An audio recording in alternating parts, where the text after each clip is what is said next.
Tonton video ini sampai selesai agar Anda tidak gagal paham.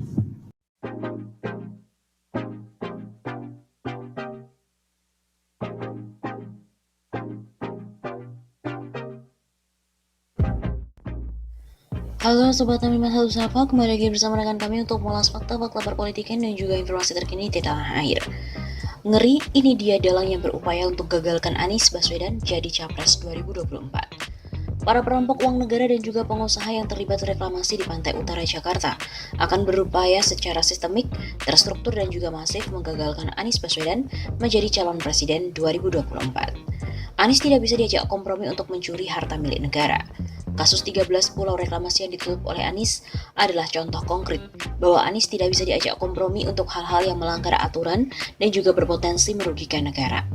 Maka, Anies perlu digagalkan menjadi Capres 2024. Begitu kata pengamat politik dan juga pemerhati bangsa, Tony Rashid, dalam sebuah artikel Anies dan juga fenomena Capres 2024. Para penggarong uang negara membuat opini bahwa Anies ini maling, padahal mereka adalah para maling yang sekarang sedang kesulitan untuk maling di DKI. Mereka teriak Anies korupsi padahal mereka adalah koruptor yang susah untuk korupsi selama gubernurnya masih Anies. Narasi ini memang terkesan kasar, tapi harus diungkap ke publik demi alasan objektivitas dan pembelajaran moral politik kepada rakyat. Kita ingin rakyat tidak tersesat karena rekayasa opini yang berlebihan, begitu ungkapnya. Dalang lain yang tidak menginginkan Anies jadi capres, kata Tony, adalah kelompok yang akan tergeser kekuasaannya. Hal yang lazim dalam sejarah, bahwa tidak ada yang mau lengser dan juga kehilangan nikmatnya kekuasaan akan berupaya sekuat tenaga mempertahankannya. Anies pun juga dianggap tidak bisa berkompromi dan juga mengakomodir mereka jika berkuasa. Kata Tony lagi, ada kelompok yang ingin menjegal Anies hanya untuk memberi kepuasan psikologis. Kalau Anies gagal, mereka puas. Hanya itu, dan mereka adalah orang-orang yang di Pilgub DKI tidak dukung Anies. Tersandra isu politik identitas. Atau ada perbedaan tajam dengan sejumlah kelompok yang selama ini mendukung Anies.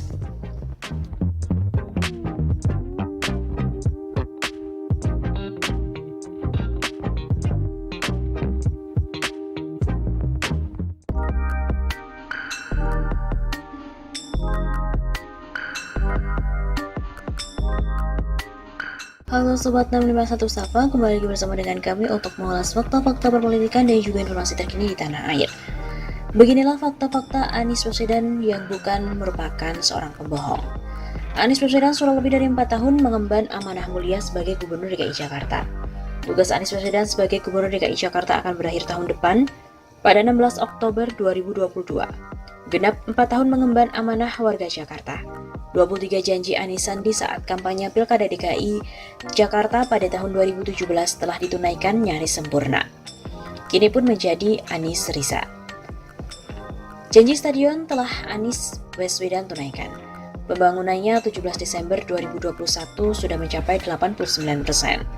Stadion multifungsi dengan nama Stadion Internasional Jakarta atau Jakarta International Stadium atau GIS. Terletak di Kelurahan Papanggo, Kecamatan Tanjung Priok, Jakarta Utara.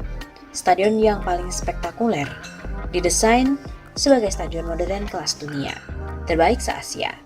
Menelan biaya mencapai 4,4 triliun rupiah dengan mengacu pada standar FIFA. Atap stadion buka tutup atau retractable roof. Rencana pembangunan stadion BMW. Kini Jakarta International Stadium telah dimulai era Gubernur DKI Jakarta Fauzi Bowo pada tahun 2008. Pembangunan Stadion BMW sempat mangkrak, baru terrealisasikan pada zaman Anies Baswedan yang meletakkan batu pertamanya pada 14 Maret 2019. Janji spektakuler lainnya adalah hunian DP 0 rupiah. Janji yang menurut sebagian orang tidak mungkin, sangat mungkin bagi Anies Rashid Baswedan. Saat ini baru ada 942 unit rumah DP 0 rupiah yang sudah tersedia di 3 tempat yang berbeda, yaitu di Nuansa Pondok Kelapa 780 unit, Perumnas Bandar Kemayoran 38 unit, dan Perumnas Centraland Cengkareng 124 unit. Demikian pula dengan janji mengatasi banjir yang sudah dilaksanakan. Banjir di DKI Jakarta tidak lagi setiap datang hujan. Hanya hujan-hujan besar di Jakarta atau di Bogor yang menyebabkan banjir.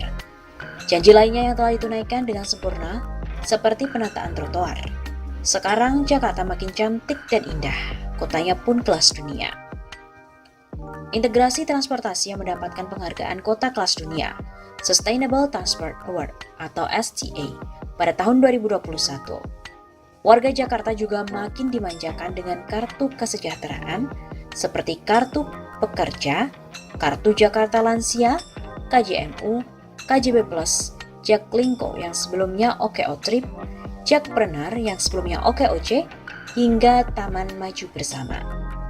Selanjutnya adalah distribusi pangan murah, perlindungan perempuan dan anak, beragam pagelaran bergengsi di Jakarta, program makanan tambahan untuk anak sekolah, perluasan menerima manfaat penggratisan pajak bumi dan bangunan, pengaspalan jalan-jalan kampung, aksesibilitas Pulau Seribu hingga hibah untuk guru PAUD. Lantas kebohongan yang mana lagi yang kalian ada-adakan untuk gubernur sebaik dan juga yang berprestasi seperti Anies Baswedan? Dalam surat Quran Al-Maidah ayat 8, janganlah sekali-kali kebencianmu terhadap sesuatu kaum mendorong kamu untuk berlaku tidak adil.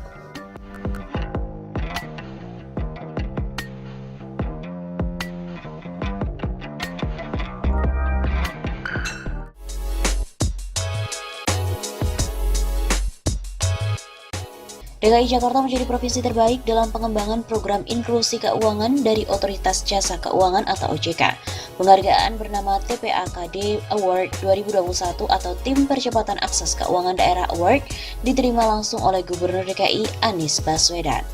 Gubernur Anies Baswedan menerima langsung penghargaan yang diberikan oleh Ketua Dewan Komisioner OJK, Wimbo Santoso, dalam acara Rapat Kerja Nasional atau Rakornas TPAKD, Kamis 16 Desember di Ballroom Hotel Grand Hyatt. Anies mengatakan inklusi keuangan di DKI Jakarta khususnya menyasar program bagi masyarakat berpenghasilan rendah, pelaku UMKM, dan kelompok masyarakat lainnya yang selama ini masih belum tersentuh oleh produk dan juga layanan keuangan. Baru-baru ini, Pemprov DKI Jakarta telah meraih penghargaan Tim Percepatan Akses Keuangan Daerah atau TPAKD tahun 2021 sebagai provinsi terbaik dalam pengembangan program inklusi keuangan di wilayah perkotaan.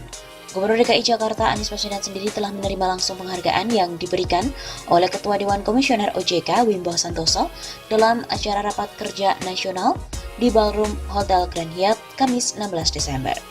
Atas penghargaan tersebut, Gubernur Anies juga mengungkapkan terima kasih kepada OJK, Bank Indonesia, para akademisi, masyarakat dan juga pihak-pihak terkait yang telah mendukung pengembangan dan peningkatan program inklusi keuangan di DKI Jakarta.